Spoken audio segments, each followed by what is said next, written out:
Good afternoon, everybody. Or sorry, good evening. Um, you know me as the Tiger King, but to start the show tonight, we're not talking baseball. My name's Cody. This is my co-host Chris, and many of you are aware. I'm assuming everybody's aware of the tragedy that happened in Nashville, Tennessee yesterday, where six lives were taken, and it's a very sad situation. Situation that needs to be addressed. And before we start this show, we want to start out with a moment of silence. Chris, do you have anything to add? Uh, with this, we're going to do this tonight at the top of the show instead of at the end of the show with the random ruminations. We won't have that segment tonight because we're doing this instead. Uh, it just it's time to stop children from being murdered in classrooms. I don't know the answer. I don't know if anybody knows the answer, but there's got to be a conversation had. And with that, just because somebody has an opposing view of you doesn't mean you have to shut them off immediately. We got to start listening to each other and finding out a solution to stop this senseless violence that's taking away our kids. Amen. Amen.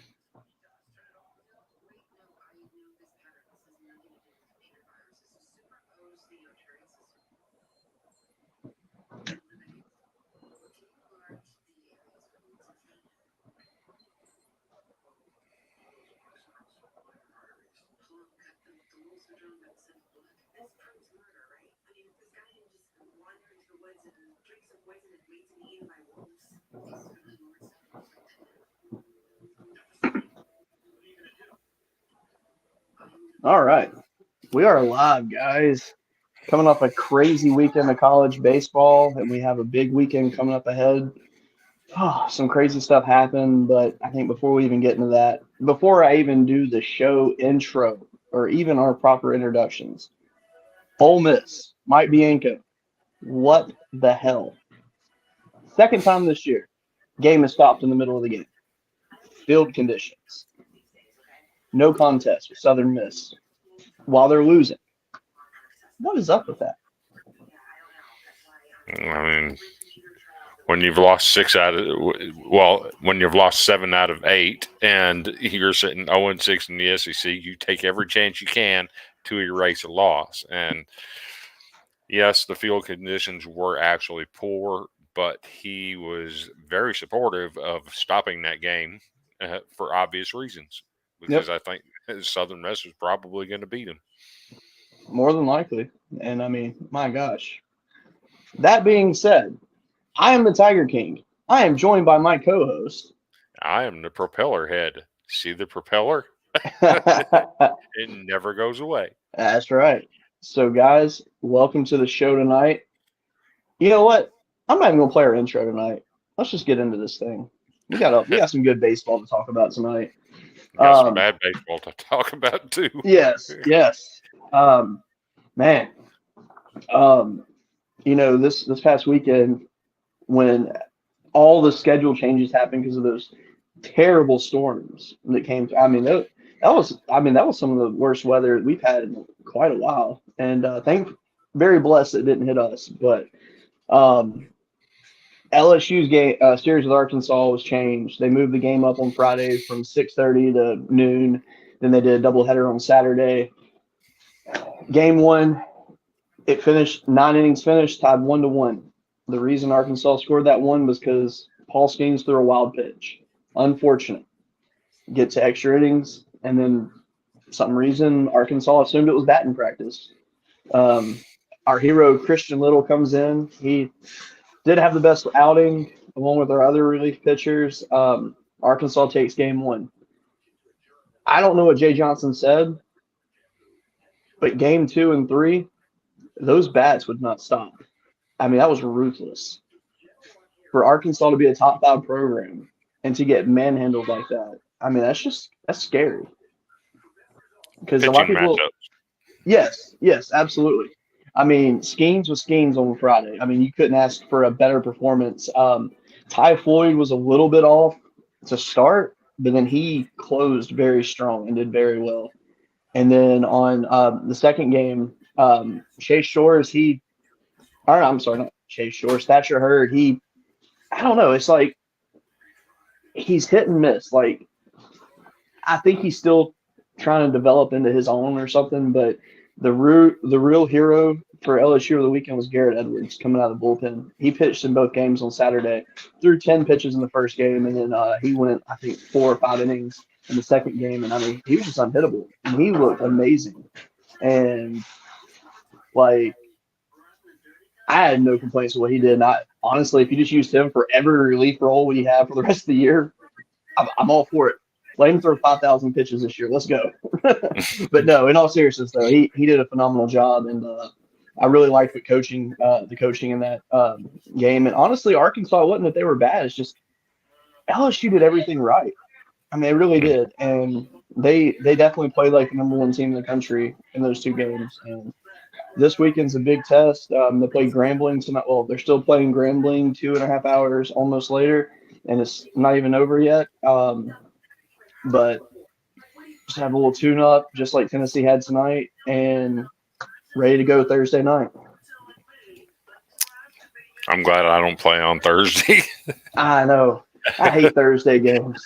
I really do. We actually got a series this week that, from the outside looking in, you think Vanderbilt should sweep it. Mm-hmm. But Georgia's kind of had our number the last couple of years. They really have. But Georgia, they're hit and miss this year. I don't know what's up with them. Like one weekend they look unbeatable, and then the last two they just dropped an egg and have looked horrible. The good part is some of the pitchers that they've had over the past few years aren't there anymore, which bodes well for us. Very true. And our bats seem to finally decided it was baseball season. Number one offense in the SEC. There you go. I don't understand how they flipped the switch like that, but I'll take it. Yeah. I mean, so far, in SEC play, this dude got to be one of the more impressive offensive lineups that Corbin's had in terms of what they've done so far in conference play. So, just to put it into perspective, in all of 2022, we had 9 players on the entire season hit 3 home runs. Yeah. Already this year, we've got 10 that have 3 or more home runs. Which is insane. Where'd that come from? Because we weren't hitting home runs in the non-conference schedule. And it's literally just been the last few weeks that they've been hitting these home runs. It's crazy. I mean, it's so unheard of, and it's so refreshing to see, though. I'm thrilled to see Vanderbilt hitting them bombs, but it's weird. So, one guy, and I'll use him specifically, Parker Nolan, was part of that 2021 team that absolutely got boat raced in the College World Series championship. And he seemed to have taken it personal. Mm-hmm. Because he probably had one of the best weekends a Vanderbilt player has had in quite some time. For sure. He had 2 grand slams, 3 home runs total, 14 RBIs on the weekend. He hit 583, and it's against the team that beat us in the World Series. Exactly. And my gosh, I don't understand, why he couldn't take it personal last year. Right. Why we had to go through the struggles. But to see him take that series personal this weekend, I think was a good thing to see. It's definitely good for the future. And definitely. I mean, hey, the way they're playing too. I mean, I'm hoping they're not peaking, because when Vanderbilt's good, the conference is good, and I want them to keep doing good. I really do. Well, there's a couple teams when they're good, the entire SEC is good. Tennessee's one of them. Mm-hmm. We've always said if Tennessee being good makes the SEC better, mm-hmm. and clearly they have. I think Kentucky being good makes the SEC better, because it's not just one of them guaranteed wins. You actually got to go out there and play. Yeah. Now, Now, 3 weeks ago, having Kentucky on your schedule looked like a good thing. Now I'm kind of dreading it because you know LSU has Tennessee this weekend, South Carolina next weekend, and Kentucky the following weekend.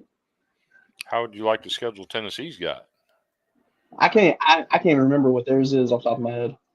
It's LSU this weekend, and then after LSU, 3 games with Florida in Knoxville, Ooh. 3 games at Arkansas. Mm.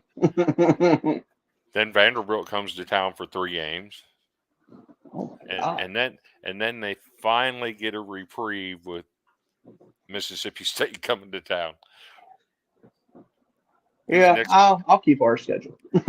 These next 4 series for Tennessee is one of the biggest gauntlets that you could go through in a college baseball season. Sure, absolutely. I mean, if they can get out of that 1 game above 500 or 2 games above 500, essentially, And that's a victory. and I want to throw a hand out here to a guy that's joined us the last couple of weeks, Mr. George. I'm sure he would trade what he's got going on today for the series that he had last week. Gladly losing the series and getting the payoff that he got today. Welcomed a new baby into the world today. I believe her name is Josie. Yes. If I'm not mistaken. Congratulations to George on that.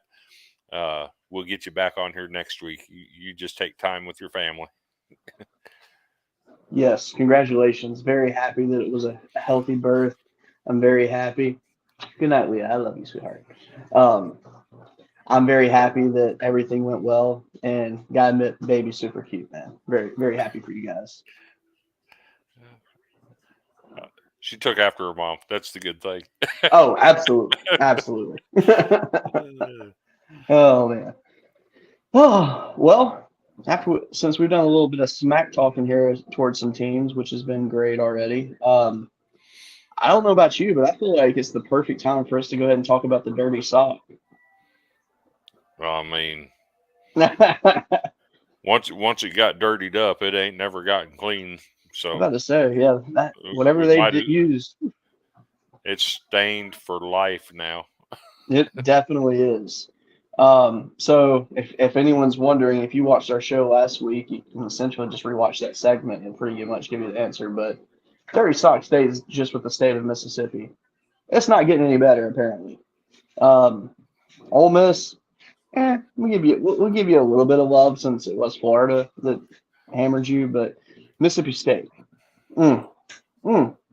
It's okay to lose to Vanderbilt. That's okay. But to get absolutely demolished by any team is not okay. And that was just straight up embarrassing. I mean, it was the most embarrassing performance I've seen all year, probably in the SEC. Vandy put up 55 runs in 3 games, never scored less than 11.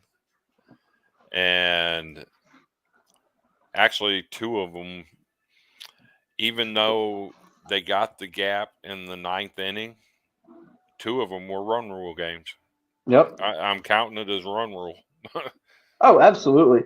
I'm gonna look this stat up real quick because I saw it at work and I wanna make sure I have it exactly correct. It's just the conference only statistics, and you're gonna enjoy this one. What do you think Mississippi State's team ERA is right now, and just conference only? I saw this the other day. I want to say it was going into the game on Sunday. It was 16.16. Well, they lowered it a little bit. It's 14.98 now. Oh, they held us to 11 that day, so it got a little bit better. I mean, my gosh. And then the next worst is A&M at 8.88. I mean, that's They gave up just about 7 to 9 runs a game against Tennessee, didn't they? In every game.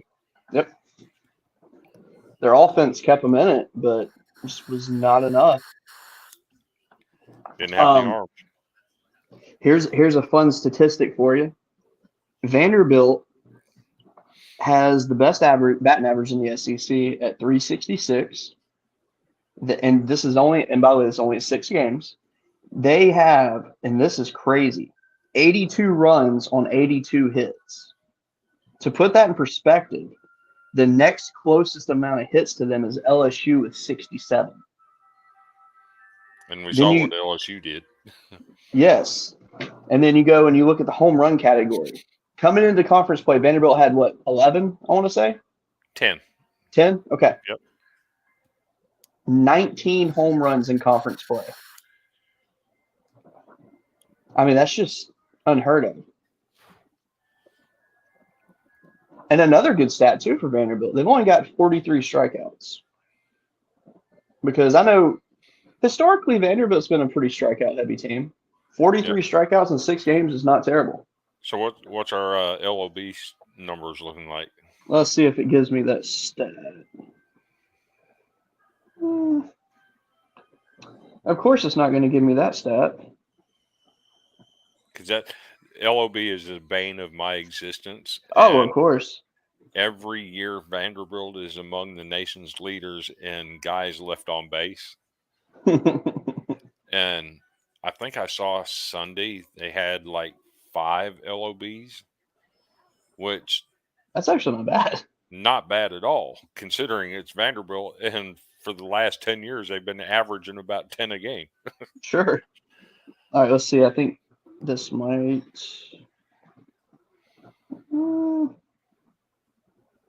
Runners left on base. 42.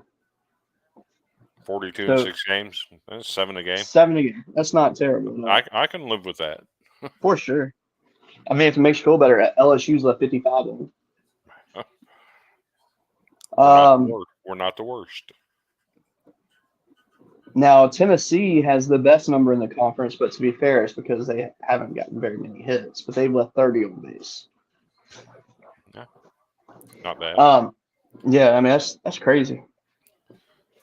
So one of the teams that handled Tennessee, Missouri, they went into South Carolina this weekend and got swept. But I feel like you have to put an addendum on that because throughout the week they lost. I don't remember if it was 3 pitchers in 3 games or 4 pitchers in 4 games. Yeah. But that definitely is not the same team that Tennessee faced. No. They don't have the arms anymore. We hope that they're just not season enders and they're just precautionary injury type things and that they can come back. But that's got to be devastating for that team because they looked like they were heading in the right direction. Oh, man, they looked like they were a super regional team up until, well, the injuries. And it's truly a shame. I mean, I picked them last week to take South Carolina in that series. I really did. And then it was unfortunate for sure. Let's see here. I see Arkansas took out their anger with LSU on Omaha tonight. They should. I did see it earlier. They were cranking bomb after bomb, and they got that out of their system. Man.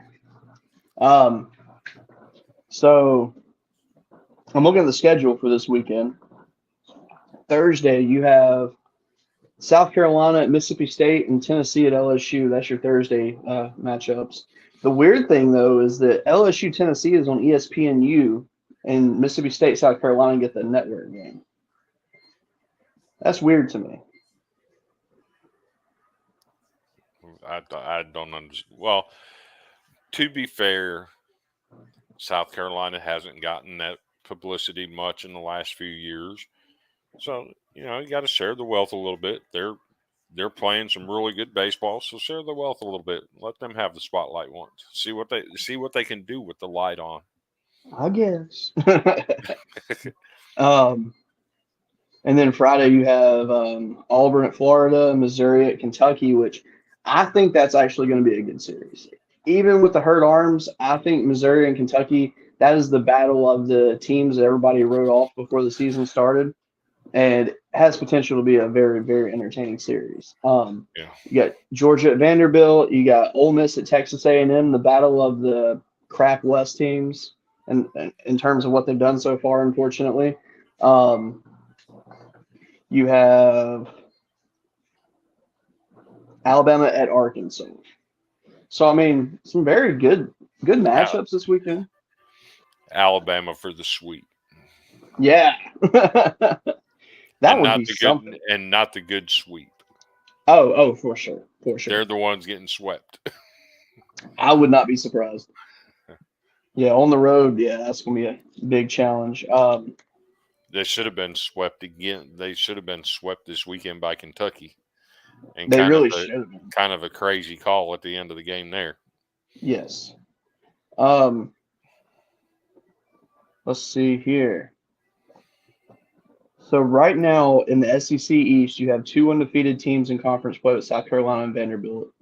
Then you have Florida and Kentucky both at 5-1. And then you have Missouri and Tennessee at 3-3, Georgia at 1-5. In the West, you have LSU and Arkansas both at 4-2, Bama at 2-4, Auburn at 2-4, A&M 1-5, and the state of Mississippi 0-12. And yes, I'm going to continue laughing at the state of Mississippi because I'm going to say it on air. I don't know what kind of deal they made with the devil to win their College World Series, both of them. But I think they should have read the fine print.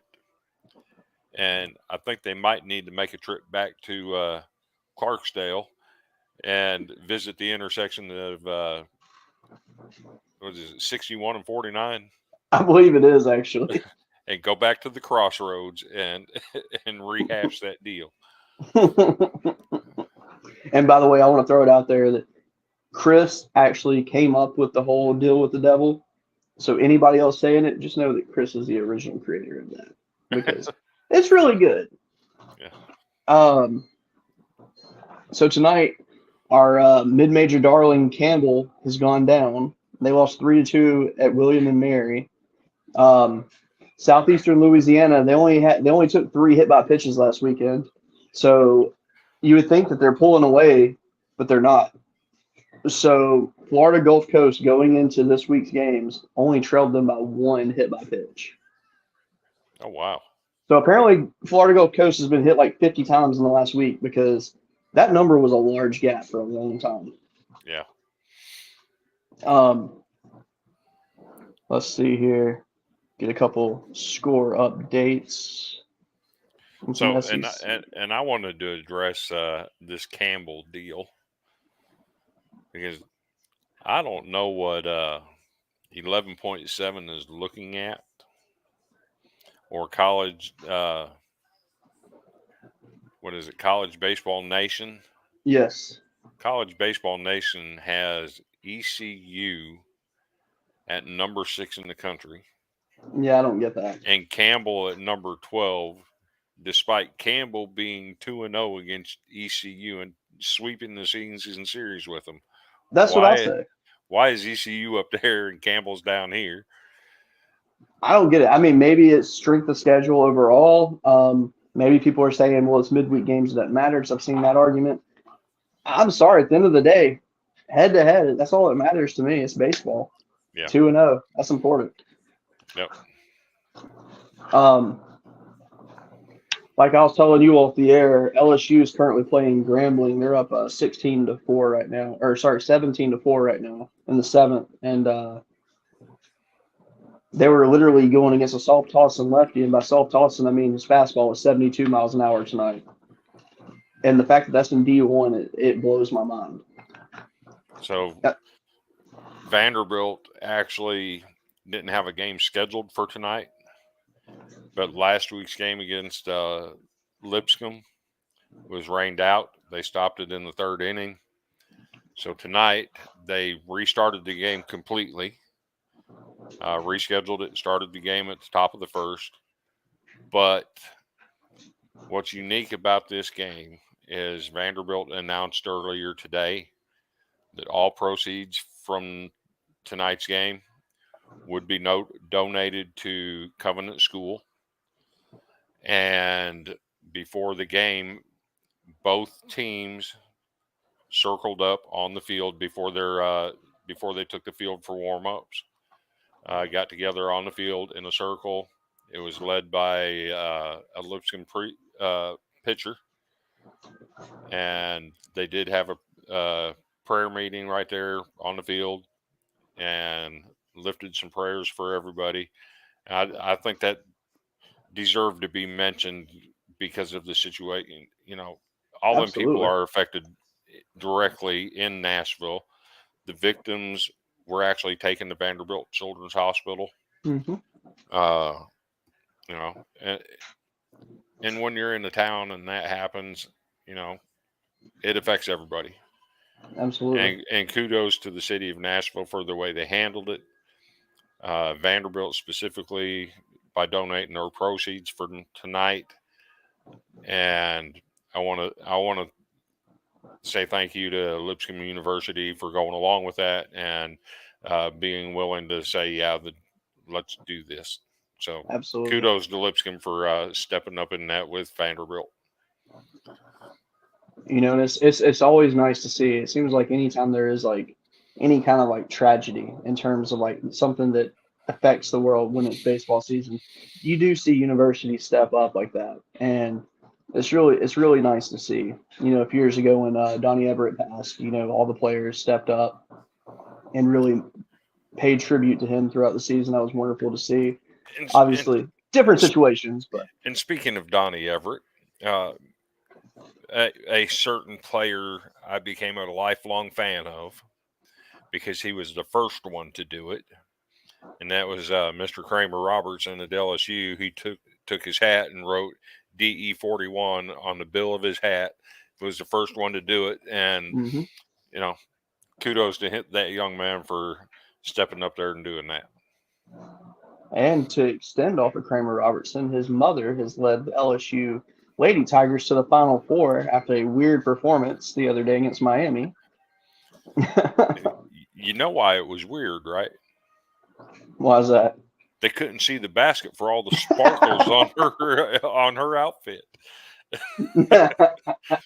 I have to admit, I love the way she dresses. And so Kramer's sister, she has kids, and her daughter was wearing like a little shirt that had some sparkle on it, and I was like, okay, that's pretty cute. So I thought Porter Wagner was coming out to coach the team or something. Yeah. And they actually have the LSU. They have them favored by 1 point in their Final Four matchup, which shocked me. I'll take it though. And then I think South Carolina takes it. I don't think it's going to be a upset or anything happening. I think it's just going to be that. This is a baseball show. I don't know what you're talking about. And as a baseball show, we have a team that should be in the top 25, the Iowa Hawkeyes. I didn't see the D1 poll this week, but the other polls that I saw didn't have them in there. They should be. And we're going to cross this over into basketball again. If there is one team left that can beat South Carolina, it would be the Iowa Lady Hawks and Absolutely. Miss Caitlin Clark. She's awesome. Who's a bucket a minute. And pretty much.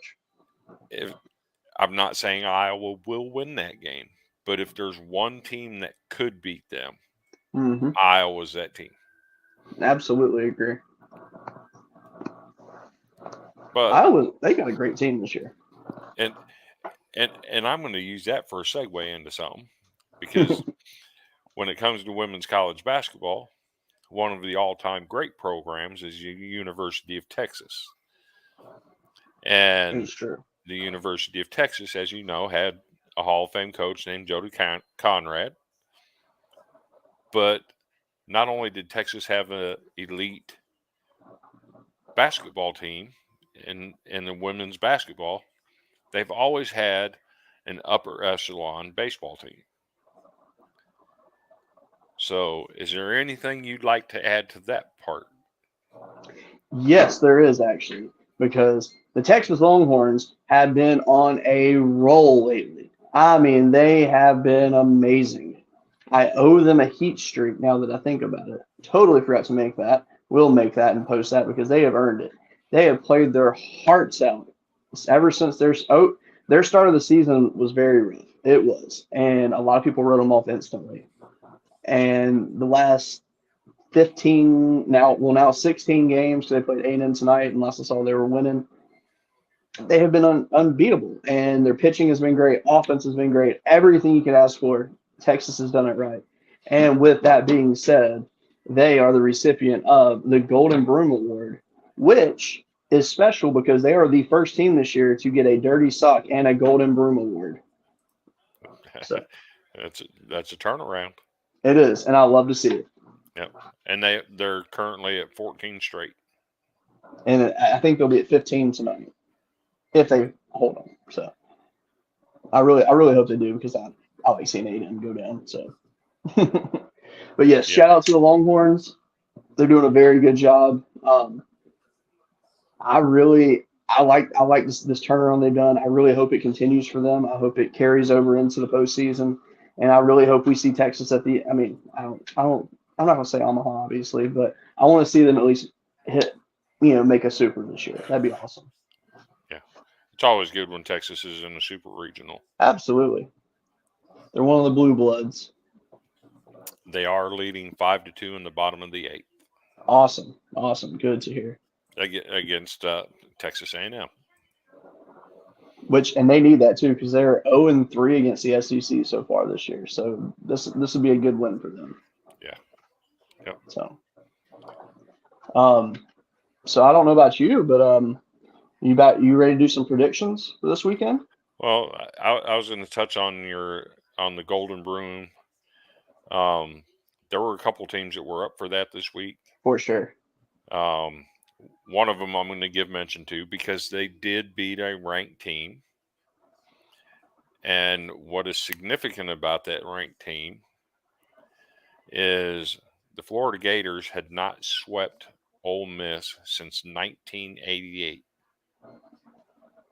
I did not know that. Wow. That's a long time ago. I mean, that's my entire lifetime, plus 2 years. That's when I graduated school in 1987. Wow. So it goes back that far. And yes, what Texas did in sweeping Texas Tech is the first time in 16 or 17 years, something like that. Texas Tech is going in a completely different direction than Ole Miss at the time. And that was the deciding factor, is the level of competition and the trend of the two teams that were playing. We also considered Virginia. Mm-hmm. I believe it was Virginia that swept Florida State. Again, Florida State's going in the opposite direction that you want them to. I didn't even nominate Vanderbilt for a Golden Broom because the level of competition just wasn't there. No. So, but I wanted to throw that out there. We were taking some grief earlier in the week about Florida getting a Golden Broom, and they were considered the deciding factor was the direction of the opponent that they were playing. Absolutely. And speaking of Virginia, they played a team that's been fringe top 25 the last couple of weeks, Old Dominion, who actually was coming off of like a 15-game winning streak, and they beat them 8-1 tonight. Virginia is a team to definitely keep an eye on this year. They played some really good baseball so far. Let's see here. That's an interesting score. What's that? Top 9, Florida International 5, Miami 3. Ooh. That's not good at all. Let's see here. And Oklahoma State goes out and lays an egg tonight. They sure did, but Dallas Baptist needed that win. They needed it bad. UCLA on a downward trend as well, losing the series to Washington, and getting beat by Cal State Fullerton tonight. They're heading in a bad direction. Yep. Which is very strange because a lot of people had UCLA as a top 5 team going into the season. Let's see here.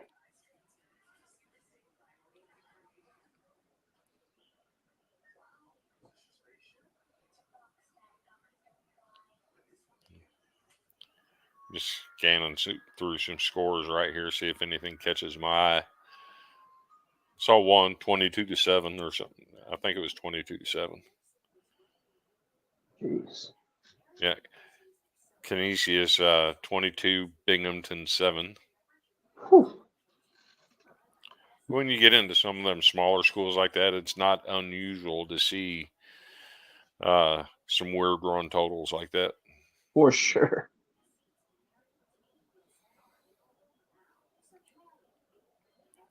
Nice ranked matchup midweek, Boston College in Connecticut. Yes. And for me, Connecticut's kind of a surprise this year. I didn't expect them to be as good as what they are because last year's team had a lot of older players, a lot of seniors and fifth-year seniors. I just didn't – I wasn't sure that they'd be able to continue on the trend that they were on last year. It seems like they haven't missed a beat. They're ranked number 20 this week. Yep. Let's see here. LSU got another mercy rule win tonight against, I mean, it's nothing special, but against Grambling, 17-5. Okay. So we'll take it. We have breaking news. Okay. Northwestern has won their second game of the season and now sit at 2-17. Hey, I'll take it. They knocked off Northern Illinois 15-11. Not only do they score their second win, but they put 15 runs on the board on 18 hits. Wow. That's awesome. Where did that come from? It's their invisible assistant coach. Yeah. Oh, God. Here we go. Let's see. I'm not even sure who. Yo! What's up, man? How you doing? Look, I just got off doing an LSU podcast with former LSU pitcher Chris DeMoy. We're getting everything lined up. The Orange Caravan's coming for you, Cody, coming for you. And Scott Irwin, if you're watching this, you've talked too much junk. I really feel bad for what's about to happen to your team, man. But we just broke it down. There we go. We gave out production. I'm sorry to jump in the middle of this, but I had to come in and ask this question of both of you. We broke it down. Obviously, Chris, former LSU player, he picked LSU to win the series. Jim, LSU fan, he picked LSU to sweep the series. So this is where I was. Chris, I'm going to start with you. I said to myself, Tennessee got Chase Dollander coming in. He hasn't looked as sharp as he did last year, right? He's looked sharp after the first inning. He's looked as good as any pitcher in the country. If they find a way to get that Thursday night game, and then LSU takes Friday. If it becomes a bullpen game on Saturday, give me Tennessee all day to win the series. So the key is Thursday night. Yeah, I would agree with that assessment. I think Tennessee's got a better bullpen. I've mentioned it before. One thing I've noticed about LSU is their Saturday and Sunday guys have a tendency to give up some runs. And if you start giving up runs to a team like Tennessee, it's going to get you in trouble. Cody, talk to me. You a guy that picked Arkansas to win the series last week. There's a method to the madness. Of course. I actually fully agree with you. I think that if they can start hot on Thursday, it's going to be very hard hill to climb for LSU the rest of the weekend. I think that I think the pitching matchups are phenomenal in all three games. Agreed. But I mean, all right, game one, I call that a tie in starting pitchers. I'm not going to say one's better. I mean, both are great in their own way. Top 5 MLB prospects. I mean, there doesn't you get go. any better. Game 2, Ty Floyd, great future ahead of him. He's number 2 in that. Thatcher Hurd, love the kid, but again, Got to go Drew Beam in the cream, baby. absolutely. I mean, but the one difference maker that emerged for LSU against Arkansas was Garrett Edwards, and I have a feeling that he's definitely earned an increased role in the from the bullpen, and I definitely see him probably being extended in probably game 2 or 3. I don't think we'll see him in the first game. But some good news for LSU, though, is Nate Ackenhausen, our left-hander reliever. He is actually coming back from a minor injury. So he wasn't available for Arkansas. He will be available this weekend. Very good to hear. And I think that he can be a difference maker for us in game 2 or 3. But this series, man, you can't predict this series. I mean, truthfully predict it. You can't. You can have your, I want this to happen, but these guys are coming out. They're going to give everything they got. Both teams are. And the homer in me says LSU, but yeah, of course, that's the homer in me picking Tennessee. But one thing I wanted, and I pointed out to Chris on his 60 feet 6 inches podcast, his LSU podcast. If you don't follow it, do go follow it. Great content. Mm-hmm. But one thing that really stood out to me was talking about Garrett Edwards. The guy's got like a .59 ERA, and his K to walk ratio is insane. They tend to think that guy's going to be in the closer role. But, in college, closer doesn't mean the ninth inning only. It can mean 6, sure. 7, 8, whatever it is. So I think you're right. He'll get some extended time. The one thing the question that I asked to Chris as a former pitcher is, what happens eventually? Every good pitcher gets hit around. What happens to Paul Skeens once that does happen? Because I'm not saying Tennessee's going to do it, but the odds are with you that eventually bats are going to find barrel. For sure. You're going to see some balls. Like if you leave one over the middle against Blake Burke, he has the ability to put it 450 feet. Then what happens? We got to see that, right? I think Paul Skeens is the most talented pitcher in the country. I don't know about best yet because I got to see a little bit more, but most talented, because when you look behind him, Chris brought this up, it's not 102. I don't even care about that. It's the movement on a two-seam fastball to a left-handed pitcher. It's ridiculous. What do you do? If you're Blake Burke and you go up there and you know that you're hitting 350, 360, you've put the best pitchers out into the water, and a guy comes up there and throws you 97-mile-an-hour two-seam that moves off the side, it's impossible. That's why that's what I'm saying. The pitching matchup is what I'm really looking forward to, but I think a couple of names, and I think that Chris can attest to this. When is the last time Tennessee went into a road series, because it didn't happen last year, as an underdog? Like maybe it was a toss-up against Vanderbilt when they went in, but when is the last time they went into a series with everybody saying Tennessee should not win a game? The last time I remember that was the Ole Miss series last year, and I remember what happened in that series. It was very good point. Not very pretty. Yeah, very good point. So I think for me as a Tennessee fan, probably the homer in me, I think people are they're forgetting the talent because you saw them get swept by Missouri. I understand they didn't look great, but they come back and sweep A&M. We can think what we want about A&M, but that's still a team that has a lot of talent.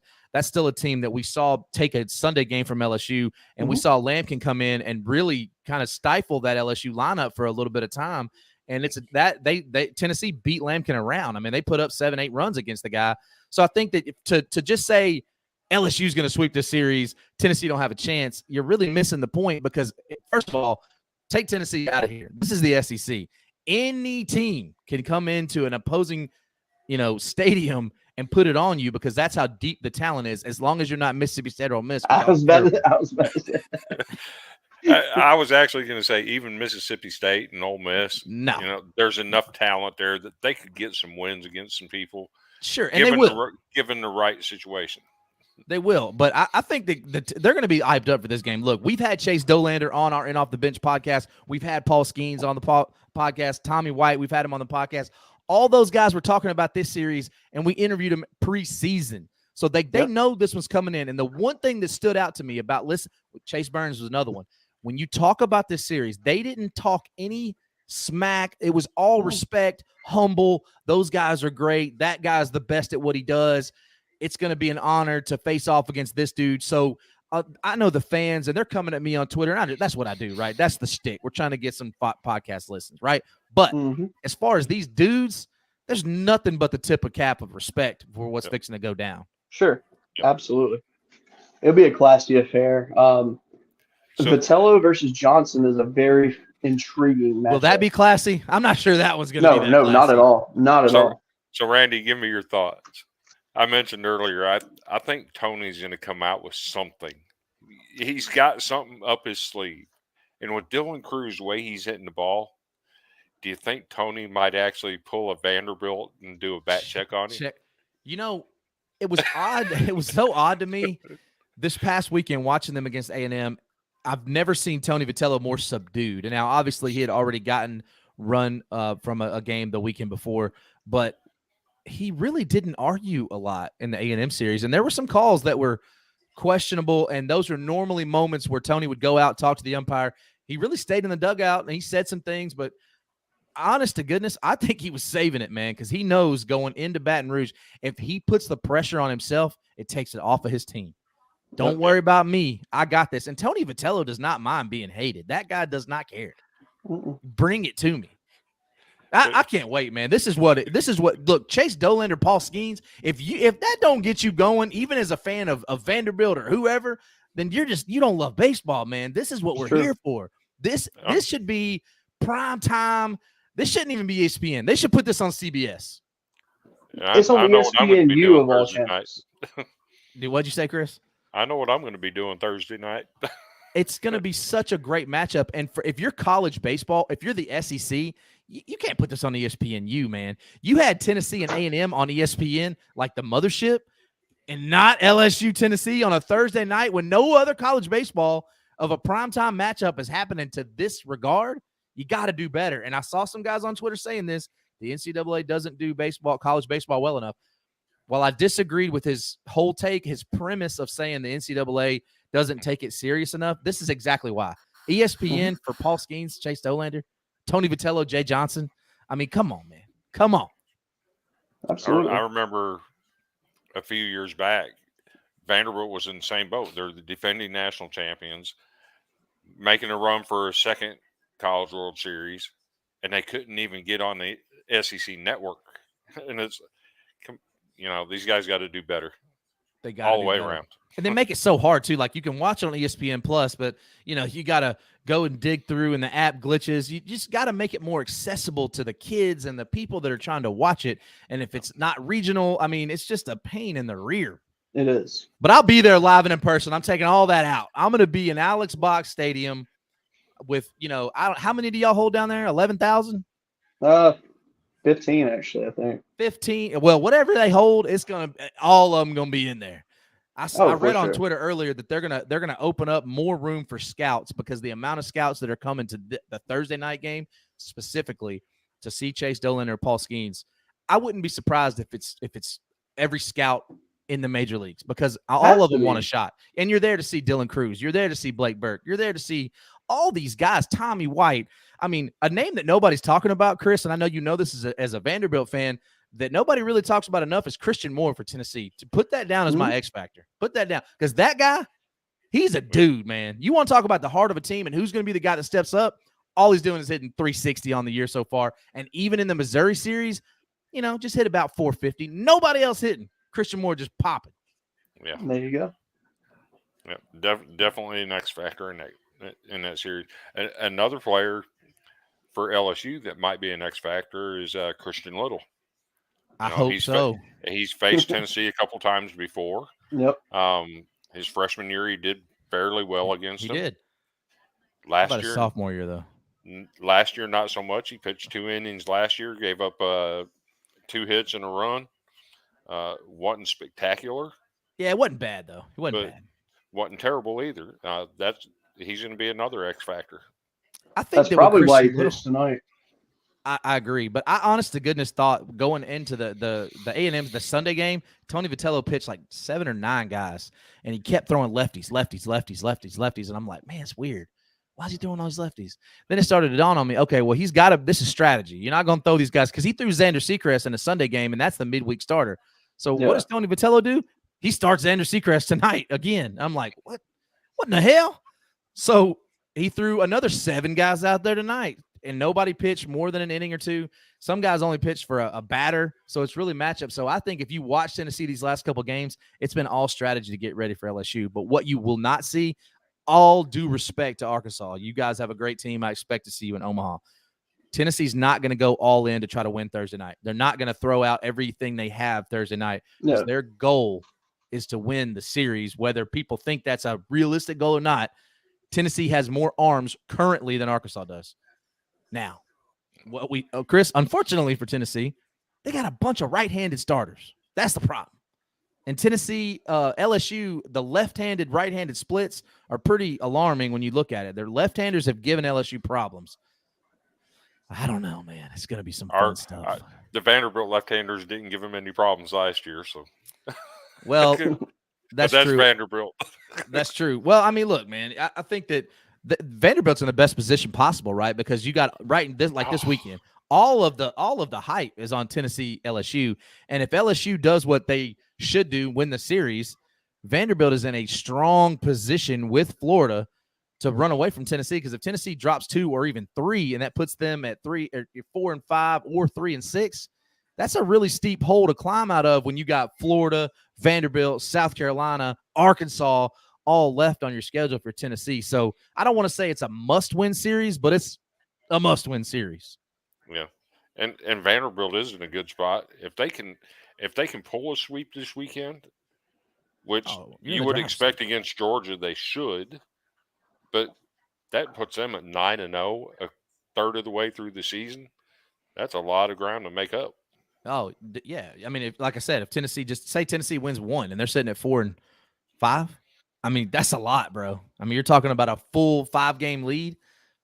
That's a tough one, man. That's a tough one. Even if they sweep Vanderbilt, which I don't expect that to happen, but if they sweep them, you still got another 2 games you got to make up somewhere else. Yeah. So it's tough, man. Big. What were we talking about before I rudely interrupted y'all? We were just going through the scoreboard, checking out some weird scores from tonight.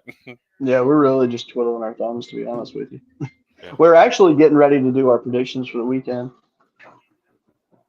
How about the Memphis Tigers? My boy Carrick down there doing thing, getting another win tonight.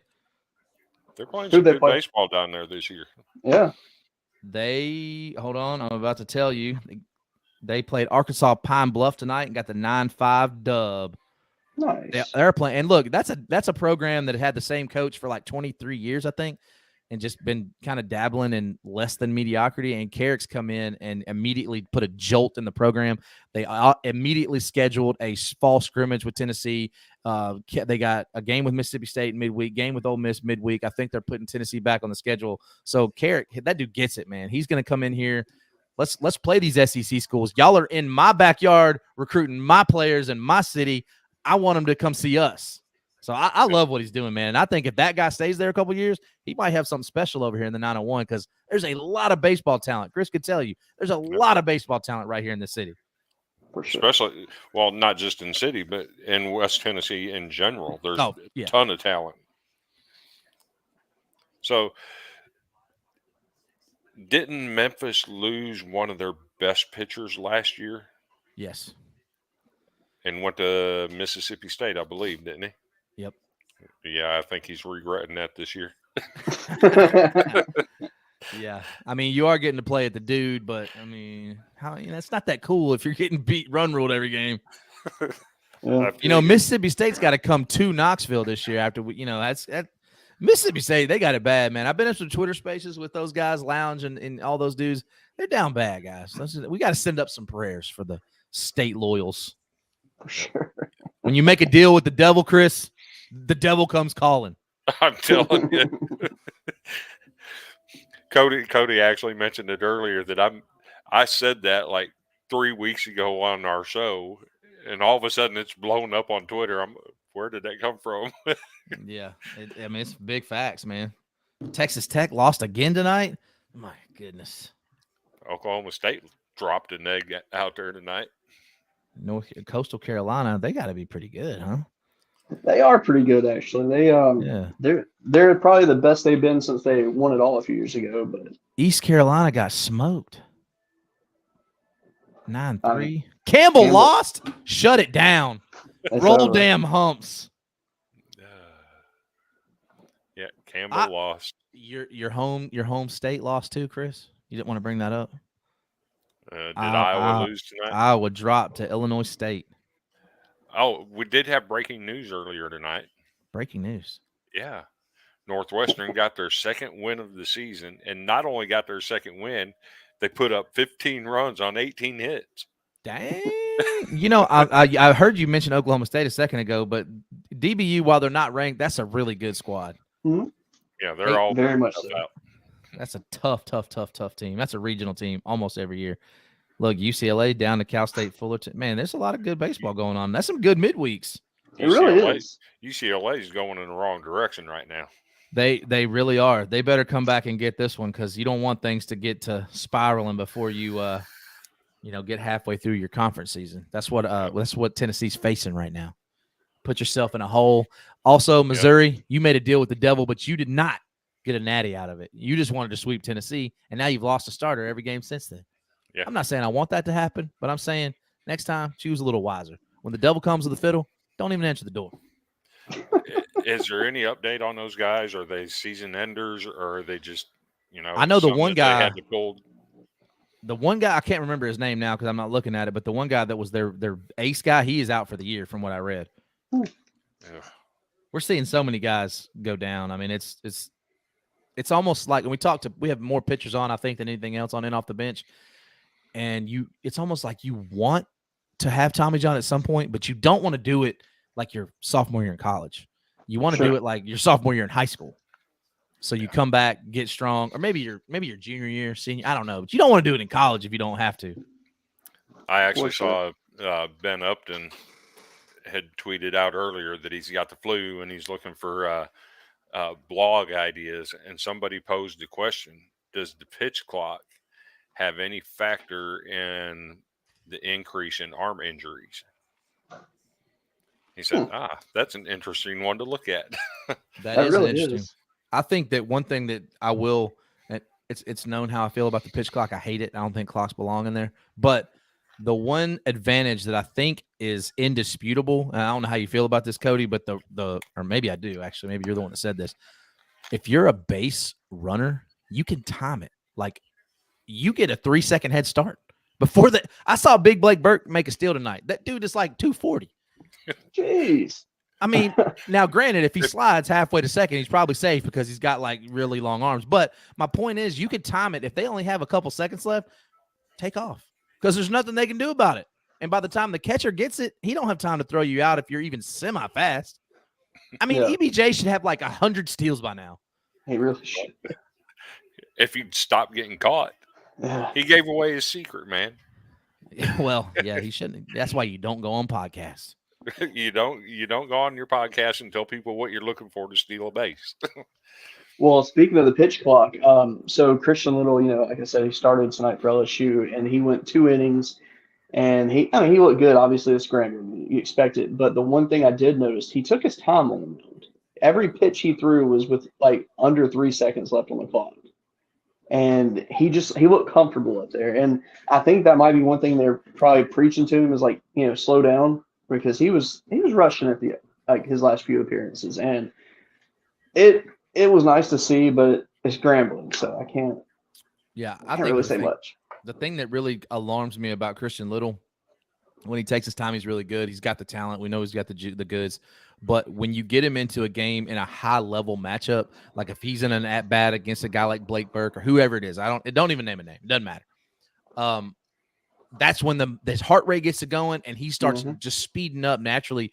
And the best of the best, the Paul Skeens and whoever else you want to name, your heart rate's got to stay the same. The elite of the elite, your approach doesn't change no matter who's at the plate, no matter what the count is. And I know they're human, but I think until Christian Little figures out how to regulate his movement in those moments, he's always going to be up and down. Absolutely agree. And another aspect of that, if he gets a base runner on, not just a big hitter, but just a base runner. Yeah, pitching from the stretch is tough. Yeah, it really messes with his mechanics. I agree. He threw back to first at least 10 times in his 2 innings tonight, and one throw was a wild throw. So we actually had a pickup. We brought a pitcher in tonight out of the bullpen, and he never even threw a pitch. He just picked a guy off and went into the dugout. And I was like, well, save the arm for this weekend, boys. Absolutely. Man. And I can see Tony Vitello He's throwing all these left-handed pitchers out there. That's something you don't want to do against LSU, is go in there with cold arms, True. knowing that they struggle against left-handed pitchers. So you get them a couple of innings here, a couple of innings there. That way they're not coming in ice cold, and it gives them a better opportunity, I think. I want to read something to you guys just because I think that this is the mindset I think LSU fans are. This is an Arkansas fan. Obviously, they just saw the greatness of LSU. And it said, question from a Razorback fan. This is on Twitter. Tennessee gets swept by Missouri on the road. Missouri seems to be better this year, but it's still Missouri. Why does Tennessee think they can or will be competitive in this series? So I got LSU fans coming to the defense, actually, of Tennessee, talking about the weather, and they weren't prepared for Missouri. All true. You can't get punched in the mouth in Missouri. I don't care. Spitting Seeds. Our boy Spitting Seeds. Chris's boy, my boy, friend of In Off the Bench. We're actually going to hang out this weekend in Alex Box. His rebuttal was, Vols still easily have one of the best pitching staffs in the country and a stout lineup that is still working out the order. Missouri surprised some teams in the past, especially in Columbia, especially when it's as cold as it was 2 weekends ago. Mizzou took a series against LSU in Como in 2019. And his rebuttal, and he came back to say, part two, moral of the story. Crazy-ish happens in baseball, and it's an impossible sport to win every game you play, especially in a league like the SEC. And even with an all-time lineup like LSU has, I would argue that Tennessee has the best chance of anyone to be competitive against them. That's good content right there, boys. It is. It is good content. And it's kind of like, with like in MMA, like I used to cover that. And the big thing they say is MMA math does not work. Just because one fighter beats another doesn't mean they're going to beat this guy. In baseball, same thing. I don't care if you're 0-6 in the SEC. Tomorrow's a new day. You don't know what's going to happen. Matchups are so important. Sure. And everybody's pitching up the right-handed, left-handed. Well, Tennessee doesn't have any left-handers. Okay, go look at your MLB prospect list, and you look up there and you see Chase Dolander at number 2, and then you look at next year and you see Chase Burns at like number 2 in the draft prospect. Like, these are dudes, man. Don't be fooled by the ERA. And by the way, Chase Burns still has 60 strikeouts on the year for a guy that everybody says is struggling. Chase Dolander has 54 strikeouts on the year for a guy that everybody thinks is struggling. Drew Beam only has 27 strikeouts, and they say he's been the best of the bunch. That's what I'm saying. Cody, you're right. Spare me the numbers, bro. Spare me the numbers. When they roll that ball out there Thursday night and Chase Dolander has it in his hands as a Tennessee fan, or if you're Tony Vitello, I feel damn good about it. Absolutely. Yeah. And that's the same. Paul Seguin's head coach. I'm really feeling good. Absolutely.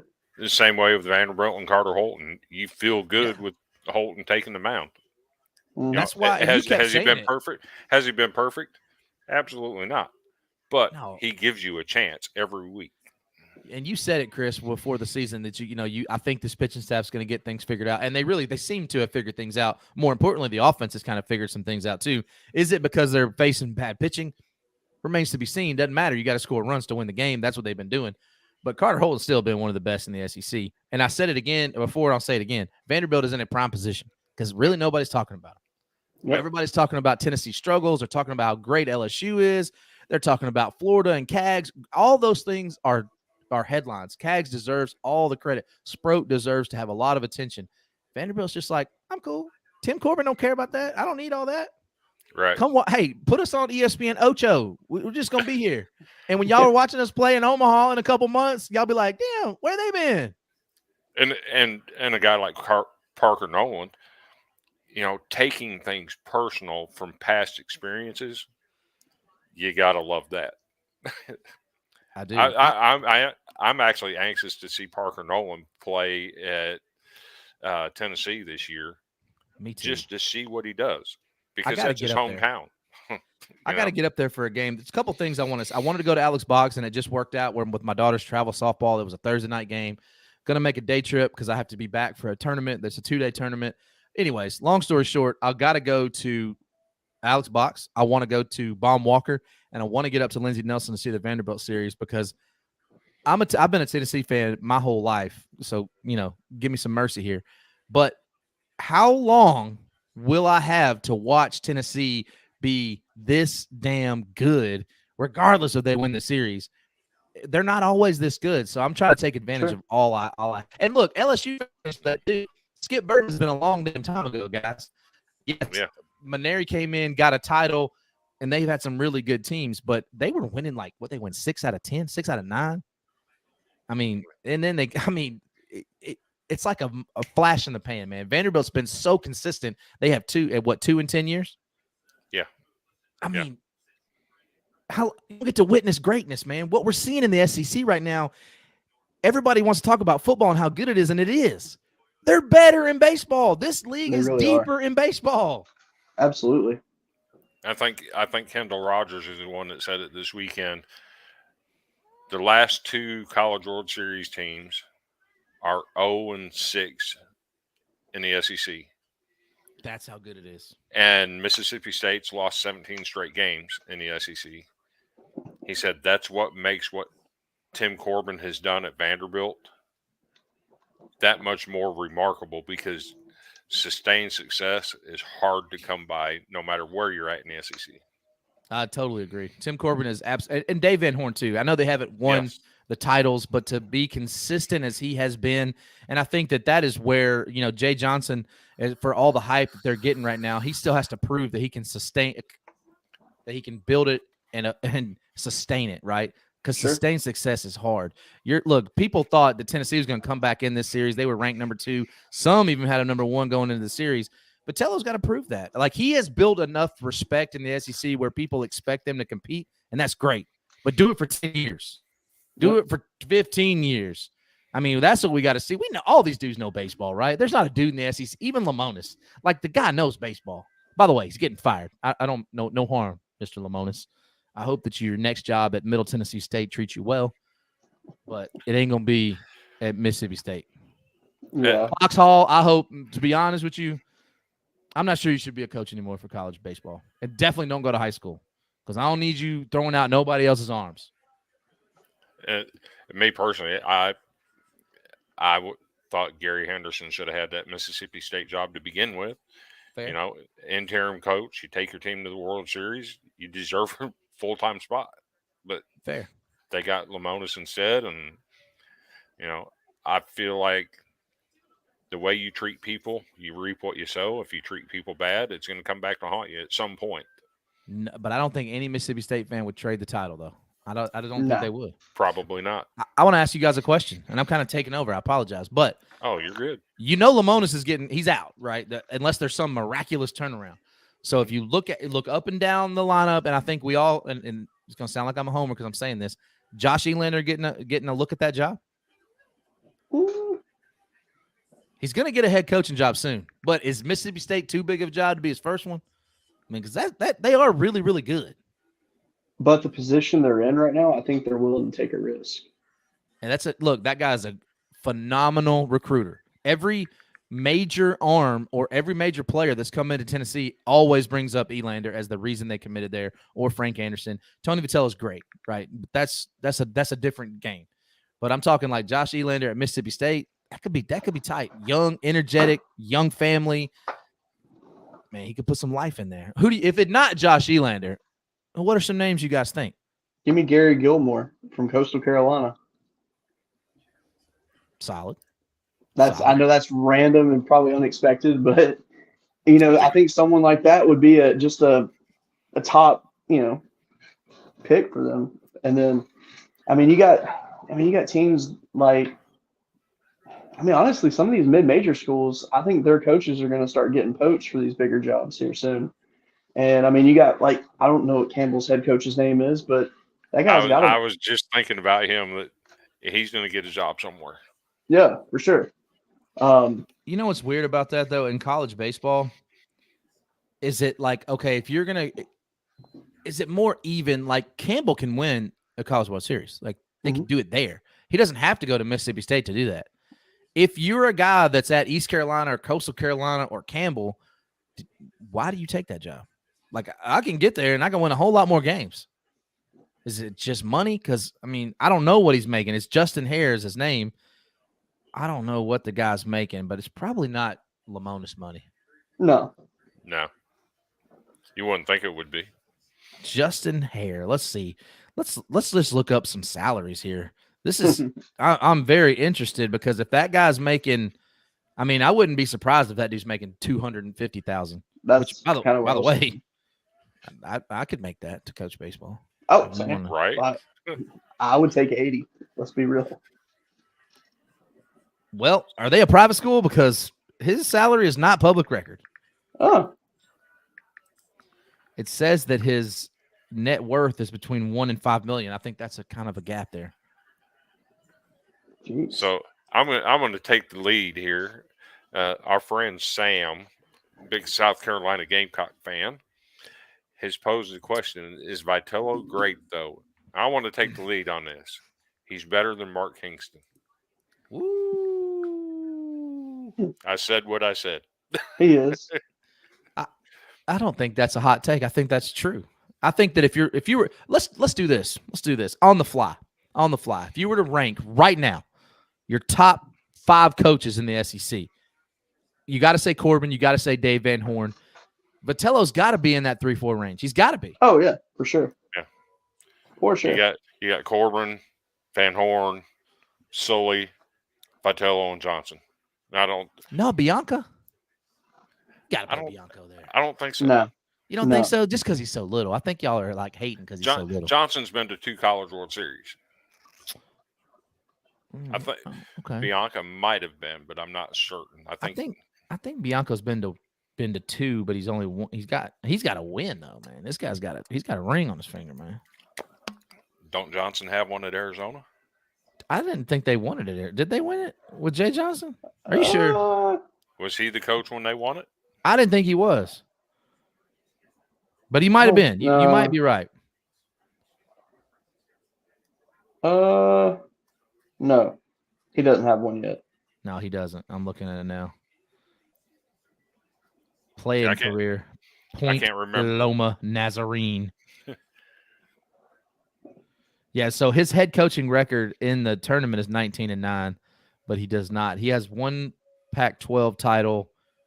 No, he has no title. He's a runner-up. That being said, he's only been coaching D1 for 9 years. And he's got a 354 and 190 record. That's pretty solid. Yeah. My man played at Shasta. What the hell is Shasta? Shasta College is in Redding, California, with branch campuses in Bernie, Weaverville, and Red Bluff. It was only founded in 1950. My man went to the first online college in person. That's where Jay Johnson got his digs in. It's a beautiful campus if you got a chance to check it out. By the way, I'm going to put this out there right now. I say it every year when they're in the NCAA basketball tournament. If anybody, if I'm a player in college baseball, I'm going to Florida Gulf Coast. That's where I'm playing. Put me on the island. I'm out there on the beach, on my dorm room. I got beautiful women. I got beautiful scenery. And I'm good at baseball. Sign me up. SEC be damned. Put me on the beach. No Texas A&M Corpus Christi, and you have an entire island for your campus? Yo, like it kind of looks like the Bermuda Triangle, but like, yeah, it's nice. But you seen Florida Gulf Coast, man? Whew. Although I think that's like actually where the weather balloon, the China balloon was at. So I don't know. Maybe we don't want to go there. It's not gonna make it in Texas or Florida Polytechnic. Are y'all ready to know who a big alumni is from Shasta? Since we got onto that rabbit hole, Ken Shamrock. No way. Yes, I did not expect to see that. Wow. Ken Shamrock, Redding, California. They got. That's a small. I mean, they only have 8,500 students. That is small. That's small. I mean, the University of Memphis is pretty small, and they got like over 30,000.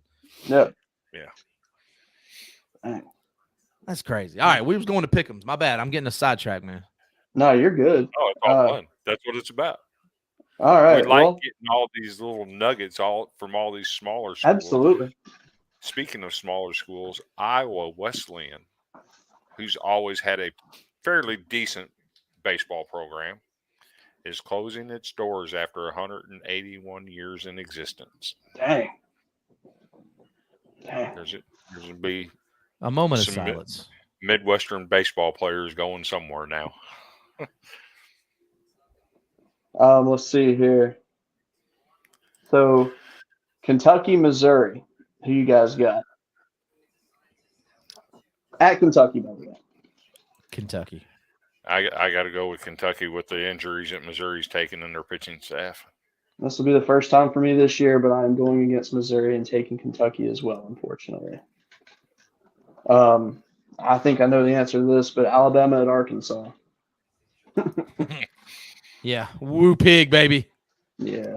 Yeah, I think Arkansas. I said it earlier. Arkansas sweeps that one. Oh yeah. I mean Alabama. They're just kind of proving people right, and yeah, Arkansas easily. South Carolina and Mississippi State. If you think Vanderbilt hit a lot of home runs against Mississippi State, you ain't seen nothing yet. Yeah, That's going to be 64 home runs on the year. That's the most in the SEC. I think it's the most in the country. That ain't going to be pretty. Yeah. All right, over under. Will South Carolina 15 home runs? Over. I'm with you on that. They might get that. They might get that Friday and Saturday. Yeah, probably. Ole Miss at Texas A&M. Hotty toddy, gosh almighty, who the hell are we? They're winning the series. Not only that, they're sweeping the series. I don't think A&M. Oh, I don't think that Ole Miss is everybody's putting them down there in Mississippi State, and I get it. They're both 0-6. I do not think Ole Miss is near as bad as Mississippi State. They just happen to play good teams. They've played really good teams, and they have a lot of injuries on their pitching staff, but that team still hits, man. They were really competitive not against Vanderbilt the first night, but they were competitive in spots. And against Florida, they really gave up the booty when they got to the late innings. And Florida can hit, but Ole Miss, they scored. Yeah. Yeah, I'm going Ole Miss myself. I'm going with Ole Miss. This is their get right weekend. Hope so. God, I don't want. You know what? I should have picked A&M because I don't want that stupid ass hashtag. Don't let the Rebs get hot thing to start trending. That flame will get extinguished quickly, I'm sure. Auburn at Florida. Gators. I'm in the boat that I just don't think Auburn is that good. I don't either. But you know, we always say that, Chris, and then all of a sudden they end up in Omaha. Yeah. Yeah. What the hell? And they got a dude that looks like, Babe Ruth, like after a cocaine binger out there dropping bombs. Exactly. So I'm gonna be different on this one. I think Auburn's gonna actually sneak out too in this one. Hot take. Yeah. I personally don't think, it's hard to go back and say they shouldn't have won the series, but there was a lot of stuff that went on in that Georgia Auburn series. Oh yeah. Oh, agree. That it could have easily gone the other way. So I don't think Georgia's bad. I mean, that might be a hot take. I don't think they're bad. I don't think they're bad either. They don't have three. Look, we got more arms on this podcast right now than they got in their staff. That's the problem. But God dang, them boys can hit. They got two dudes batting over 500. Yeah. Yep. And speaking of Georgia at Vanderbilt. Oh, I'm going to go Vanderbilt, but I think Georgia takes a game. I think Georgia can get a game. They can hit, and if our pitchers ever blink, it's a bad game for us because we're going to be in trouble. Yep. But the hot take is Georgia wins a game 15-11. Yeah, wouldn't surprise me. We gave up 7 runs on Sunday to the worst team in the conference. That's facts. Yeah, I think had me sweating. Yeah, I think Georgia does take one for sure. I think it is going to be a close. One of those two wins for Vandy will be closer than they want it to be, but yeah, I think Georgia at least gets one. The big series, trap series. Georgia, it 100% trap series. And if it was on the road, I'd be more concerned. And Georgia's had our number the last couple of years. Mm-hmm. Absolutely. All right, the big series of the weekend: number 10 Tennessee at number 1 LSU. The best pitching matchups. Well, the matchup in Thursday night, which is a shame that it's got to be Thursday of all nights. But I'm happy because I'll get to be there now. Yeah. I mean, I kind of laid this out earlier, man. I think Tennessee, this is going to have all of college baseball eyes, which isn't enough people, all eyes on them. And I think they get to Skeens a little bit. And if they can, this is a big if they can get to the bullpen, I think Tennessee takes that Thursday night game. LSU comes back, gets the Friday game. And then the rubber match, if that goes to a bullpen game, because I like Tennessee in that scenario. Now, if Tennessee messes around and Chase Burns finds the magic and starts getting right, LSU can be in trouble because, and this is just my theory, and I think you guys will agree, if I have to take one or the other, I'm taking pitching over hitting every day. And I just feel like Tennessee, people are forgetting that pitching staff, not just their 3 starters, that bullpen is still one of the best, if not the best, not only in the SEC, but in the country. Kirby come in there with them blonde curls and he doesn't even look like he's throwing hard. That dude will come in there. He'll put his Marlboro Red out. He'll crush that Bud Heavy on his forehead. And by the way, he's a lefty, Cody. Y'all struggle against lefties. You don't want that guy. But do we struggle really? We're hitting 263. Okay. I mean, what's the other slash? What's the other slash? What y'all hitting against righties? Like 347. That's 100 points. But yeah. I agree with you. It's overblown because people are saying it. But what I'm saying is the name that's a great name drop because Kirby, that dude is not going to be scared to come in the game in the bottom of the 8th inning. Not at all. He's like, oh, y'all need me? Oh, all right, cool. He'll come out there. You need me to throw a 60-mile-an-hour fastball? I got you. Oh, you want me to throw it out? Hey, change up. Watch this. 47. Dude ain't scared. He's going to have like a dip stain on the front of his shirt. He's Kenny Powers, baby. Let's go. Yeah, I think it's going to be a great series. I don't see a sweep happening by any means. I think that the big difference maker is actually going to be it is going to be offensively, actually. I think that now, especially now that I think LSU is starting to realize who their designated hitter is, with Cade Beloso making his crazy emergence over the last few weeks. Creole Bambino, baby, get off the bench special. I think he is going to be a difference maker in this series, actually. For some reason, he is seeing the ball better now than he ever has. And agreed. He had a home run tonight. Who am I kidding? I think LSU takes 2 or 3. I think that, and I think LSU will score double digits in those 2 games. Ooh, that's hot take. It is a hot take. So, and I'm going to preface this with everybody knows that I hate the University of Tennessee. Everybody knows that. So everybody's assuming this is breaking news. Where I'm going to go here. But I'm going to shock you.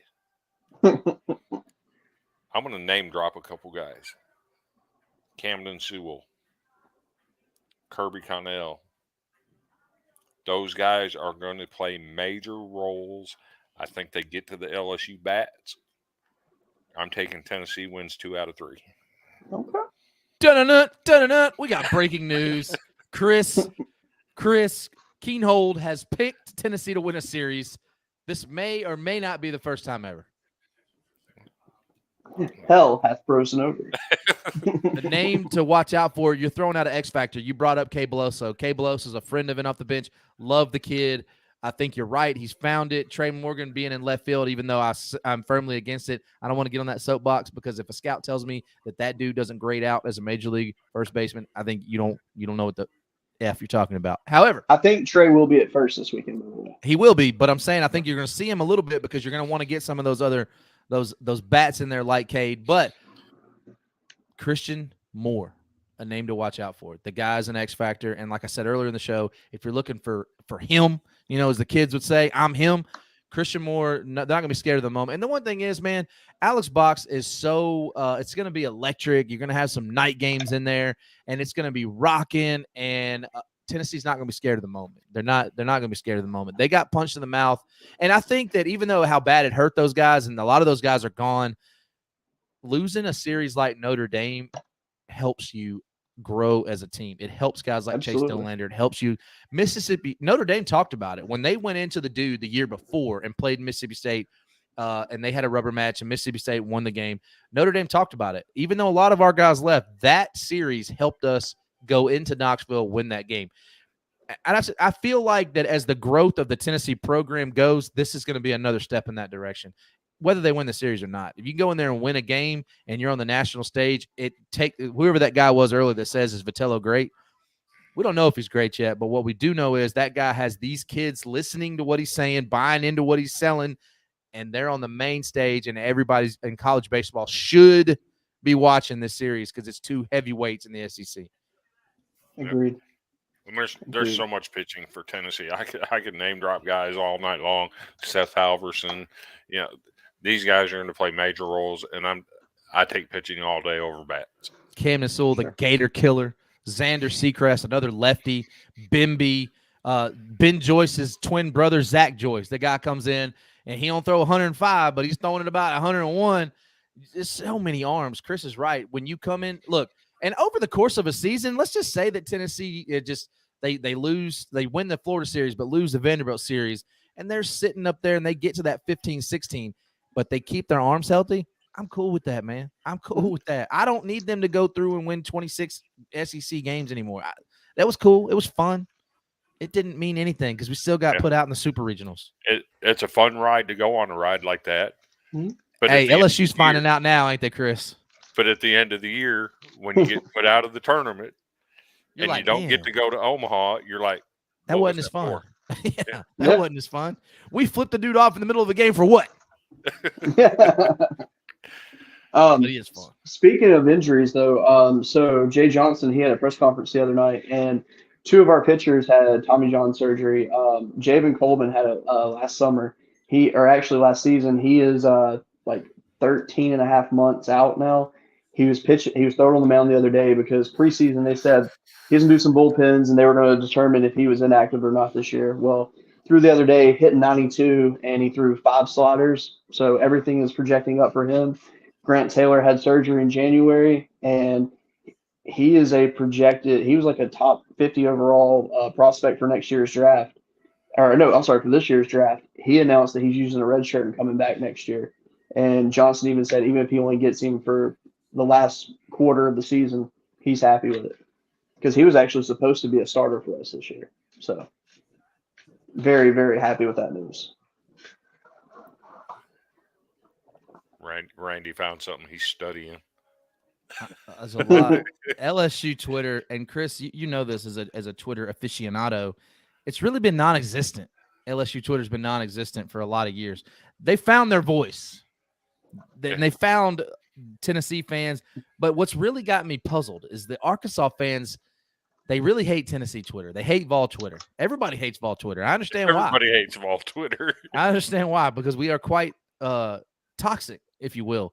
But Arkansas taking LSU, and after just getting your teeth kicked in, come on, man. We're supposed to be fighting the evil empire together, Arkansas. You just got smoked, and you're coming out of there with a moral victory. Well, let me tell you something, LSU fans. Scott, look, Cody, Jim, Tennessee ain't coming in there feeling good about winning the game. We're coming in there to win the series. Tony V ain't dying on no sword. We're not Dave Van Horn. We're not coming in to win a game and then, thanks for having us. We'll see y'all again later. Don't let the good Lord hit you with it. No, we're coming in there to win the damn series. Okay. And if we don't, tip of the cap. But we come in there to win, man. That's the bottom line. And as a competitor, if you're going to tell me why does Tennessee think they can compete, Chris, you've been a Vanderbilt fan for a long time. And I don't mean this in any disrespectful way, but in every other sport other than baseball, it's been a tough fucking ride, right? Freaking ride. Sorry, tough. It's been but tough. You don't go into a game as a competitor thinking, well, I just hope we show up and really nice. No. We go in there and we want to win. Do you think that a guy like Chase Dolander, who's, by the way, about to be a multi-millionaire, thinks he can't best the lineup? Of course he does. Just like Paul Skeens thinks he can. Carter Holton thinks the same thing. When they go to Knoxville, that's going to be so fever-pitched. Yeah. Vanderbilt will be confident going in. They're not going to go in there thinking, I really hope we're competing with these guys. Hell no. Yeah. Be I just hope, better. I just hope they learn their lesson from last year and keep their dadgum mouth shut and don't pull no stupid tricks. Just go out there and play your ball and let the play on the field do your talking for you. Yep. You better tell your coach not to check our bats either. You I, leave those bats alone. I still think that would be so epic if Dylan Cruz gets up there and he hits a moonshot and Tony walks out and points at the bat. Was it checked? Real quick, I know we're trying to wrap up. I'm going to ask you both a question. Cody, obviously being the LSU fan, and I will die on this hill. I saw a guy, I've seen them walk Dylan Cruz to get to Tommy White multiple times this year. Mm-hmm. Tommy White has made him pay. He's hit grand slams. Yep. If I'm Tony Vitello and I have that opportunity, I'm walking Dylan Cruz and I'm pitching to Tommy White. I'm doing it because I understand that Tommy White is great, but I'm not letting Dylan Cruz I'm just not. I'm not doing it. That guy's too good. Yeah. I mean, if I had to walk one and pitch someone at me, that's exactly what I would do. But to be honest, if I had the arms that Tennessee has, I go for the strikeout every time. I might pitch to both. And you know what? To be honest, Chris probably knows this too. I mean, you don't see Tony Vitello or Frank Anderson. They don't intentionally walk. I don't know that they ever do it, to be honest. I can't think of a time. Maybe that's overconfidence. I think in 21 they did it a little bit, but then they weren't near as developed as what they are now. So, and it was a different set of arms too. Yeah, no, you're right. No, yeah, with these sets of arms, because nobody knew when you're coming in. You got Chase Burns and Drew Beam. You didn't know you were getting these guys. Seth Halverson was supposed to be the Sunday starter. He gets hurt. Xander Seacrest was a starter.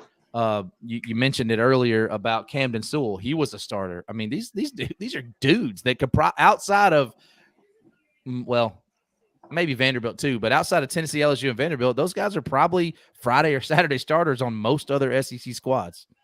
Yeah, absolutely, easily. All right, boys, I've kept this long enough. It's all good. We enjoy it when you jump on. Absolutely, give some life to this place. We're just these two mundane dudes that are like, oh yeah, UCLA's headed in the wrong direction, and you just come in there and throw the salt and pepper all over it. Yeah, this is paprika up in here, but I can't wait to see it, boys, because we're gonna. Hey, this is separation weekend. It really is. This will be 3 series in. We know what we got. And look, if we look back after this weekend, Tennessee's got a hell of a road to go. You got Florida, you go to Arkansas, you're back home against Vanderbilt. Then what's your consolation? You got South Carolina. So it's tough for all of us, man. And nobody's feeling sorry for anybody. You know, it is what it is. So, and look, hey, LSU, they ain't got it easy either, man. If they think they're going to roll through and just sweep everybody, I mean, we've seen already that ain't happening. They didn't sweep A&M. They didn't sweep Arkansas. It's hard. It's hard. And that's coming from a fan of a team that won 26 games in the SEC. It's hard. Yep. And it's very costly to do that too. Yes. Yeah. Ask me about it. I know. Jack Brannigan at Notre Dame. I'll never forgive you. But at least you made it out of your regional, though. We didn't even get out of our own regional.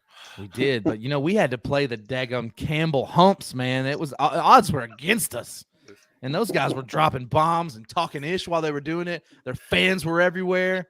I mean, that was a heck of a regional. And then what do you get? Notre Dame and a group of 37-year-old men. Yeah, I wouldn't pick those dudes up on my slow pitch softball team. And all of a sudden, they came in there dropping bombs, making it look like our dudes was throwing slow pitch. It's all good, though. Well, I got to jump, boys, but, hey, love what y'all are doing. Go damn Vols. We'll see y'all Thursday night at Alex Box. I might go live. I might paint my chest. I might go full Bruce Pearl. So question for you real quick before you jump off. We know Cody's little girl plays ball. How did Arlington Middle School do tonight?